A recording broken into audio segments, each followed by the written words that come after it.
को समझते हैं जो पहली नजर में एक पहेली जैसी लगती है। ट्रंप का टैरिफ अवैध, यूएस सुप्रीम कोर्ट का फैसला। ये शब्द, इनका आखिर मतलब क्या है? तो आइए मिलकर इस पहेली को सुलझाते हैं एक एक करके। हाँ, मुझे पता है सुनने में ये थोड़ा कंफ्यूजिंग लग सकता है, पर फिक्र की कोई बात नहीं है। हम इसे बिल्कुल आसान बनाएंगे। एक एक शब्द को पकड़कर उसका मतलब निकालेंगे ताकि आखिर में पूरी तस्वीर एकदम साफ हो जाए।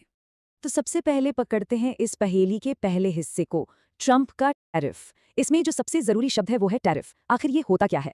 देखिए, टैरिफ का सीधा सा मतलब है एक तरह का टैक्स। ये वो टैक्स है जो कोई भी सरकार दूसरे देशों से अपने देश में आने वाले सामान पर, यानी इंपोर्टेड गुड्स पर लगाती है। ऐसा क्यों किया जाता है? या तो अपने देश की इंडस्ट्रीज को बचाने के लिए, या फिर सरकारी खजाना भरने के लिए। और यकीन मानिए, हमारी पूरी कहानी का हीरो यही शब्द है। तो जब हम हेडलाइन में ट्रंप का टैरिफ पढ़ते हैं, तो इसका मतलब उन खास टैक्सों से है जो अमेरिका के पूर्व राष्ट्रपति डोनाल्ड ट्रंप के शासन में दूसरे देशों से आने वाले सामान पर लगाए गए थे। तो ये कोई मामूली टैक्स की बात नहीं है, ये एक बहुत बड़ी पॉलिसी का हिस्सा था। चलिए, बहुत बढ़िया, हमारी पहेली का एक हिस्सा तो साफ हो गया। अब हमें ये पता है कि ये कहानी ट्रंप एडमिनिस्ट्रेशन के लगाए एक इंपोर्ट टैक्स के बारे में है। लेकिन कहानी अभी खत्म नहीं हुई है। अगला क्लू क्या है? चलिए देखते हैं। अब आते हैं कहानी के दूसरे बड़े खिलाड़ी पर, यूएस सुप्रीम कोर्ट। ये नाम सुनते ही ये तो समझ आ जाता है कि मामला कोई छोटा मोटा नहीं है, काफी सीरियस है। तो समझते हैं कि ये संस्था क्या है और इसका रोल क्या होता है। तो ये जो यूएस सुप्रीम कोर्ट है ना, ये समझिए अमेरिका की सबसे बड़ी अदालत है। कानूनी मामलों में जो भी ये कह दे वही फाइनल होता है, उसे कोई भी चैलेंज नहीं कर सकता। तो जब भी कोई केस सुप्रीम कोर्ट तक पहुंचता है, इसका मतलब ही यही है कि वो एक बहुत ही जरूरी कानूनी मुद्दा बन चुका है। इसको ऐसे समझ सकते हैं कि जब भी किसी कानून या सरकारी एक्शन पर सवाल उठाया जाता है, तो केस पहले छोटी अदालतों में जाता है। अगर वहां भी बात नहीं बनती, तो मामला पहुंचता है सुप्रीम कोर्ट, और सुप्रीम कोर्ट का फैसला समझिए फाइनल होता है। उसके ऊपर कोई अपील नहीं। अच्छा, तो अब देखते हैं कि हमारी पहेली कहाँ तक पहुंची है। अब हम ये जानते हैं कि कहानी ट्रंप के एक टैरिफ के बारे में है, जिस पर अमेरिका की सबसे बड़ी अदालत ने कोई फैसला दिया है। अब बस आखिरी के दो शब्द बचे हैं जो हमें बताएंगे कि असल में हुआ क्या। और अब हम आ गए हैं कहानी के क्लाइमैक्स पर।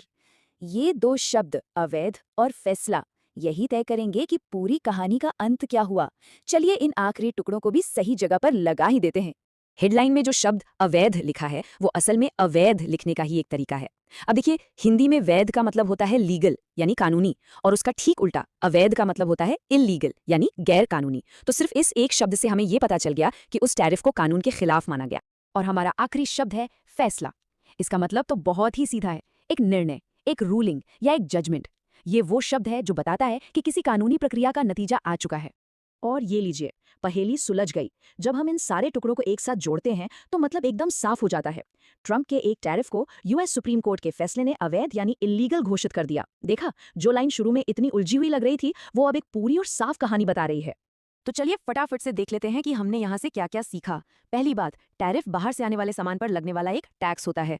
दूसरी बात, यूएस सुप्रीम कोर्ट देश के कानूनों पर आखिरी फैसला देने वाली सबसे बड़ी अथॉरिटी है। और तीसरी और सबसे जरूरी बात, किसी भी अदालत का फैसला ही ये तय करता है कि सरकार का कोई कदम कानूनी है या गैर कानूनी। पर यहाँ एक बहुत बड़ा सवाल खड़ा होता है।